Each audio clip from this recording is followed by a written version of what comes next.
You can just see the impact. You can just see the power he throws in there. He sits on it really hard. In today's world, it would be hard to catch someone like this, especially if someone's moving around a lot. Someone that's very elusive, able to move in and out and laterally as well. It's going to be hard to catch someone while you're sitting still like that, unless you slip their punch and then counter them, or if they're just desperate to land that big shot on you. You might be able to land it then. And another thing Bruce Lee did, he crosses his feet a lot when he's moving laterally. He doesn't almost shuffle when he's moving side to side. He likes to walk as he's moving left or right, crossing his feet. And this is dangerous to do because, one, you don't have power when your feet are crossed. When they're at that moment where they're crossed, you have almost no power and you're almost completely off balance. They could just push you the other way and you would fall over if you're not fast enough to catch yourself. Due to Bruce being unbalanced here, he is very open to strikes. He won't be able to defend effectively. If they can land a high kick, let's say, and if he were to block it, he still might fall from the strike. But all in all, this is really fascinating. Now, a lot of people think that he was never a fighter. He doesn't know what he's doing. He doesn't know fighting, doesn't know techniques, doesn't know anything. When I look at this, I don't see that. Obviously, he has some experience in something. You don't develop these reactions and instincts just because. You develop them through many ways, by training, by actually drilling your techniques, by actually sparring, visualizing. Everything will develop these instincts. They don't just come to an actor like that. Now, is he the best thing I've ever seen? Is he the best fighter? Would he beat Dominic Cruz and Cody Garbrandt and Demetrius Johnson? I'm not saying that at all. Another thing you have to remember, this is 50 years ago. 1967. We're in 2017 now. This is 50 years of advancement and evolution of martial arts in general.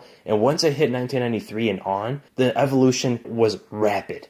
More than it's ever been. The UFC especially evolved martial arts in general more than any time probably ever. The last 20 or some years was just absolutely rapid for the evolution of martial arts. So imagine 50 years ago. This guy's doing things that people still do today. The side kicks to the leg, the side kicks to the body, to check their opponent, the elusive movements, keeping the hand forward to barricade the opponent. Everything he does, people still utilize today. The side kicks to the leg, the oblique kicks to the leg that Bruce Lee has incorporated in his movies too. They were not present in the UFC until like John Jones started fighting and people like that started to incorporate and see how effective it really was. There was a time where people thought side kicks were worthless. There was a time where people thought don't even throw roundhouse kicks because you get taken down, because they don't work anymore. A lot of things that he was using out there, a lot of things that people think is just garbage, it just doesn't work, is just a very wrong way of thinking about martial arts. For me especially, I don't think there is a right way of fighting. I don't think there is a wrong way of fighting. I think all techniques, besides the obvious ridiculous ones, can eventually work in a real fight if practiced and drilled to do so. For the longest time, so many fighters in UFC in the quote-unquote golden age, there were people who always had this narrow stance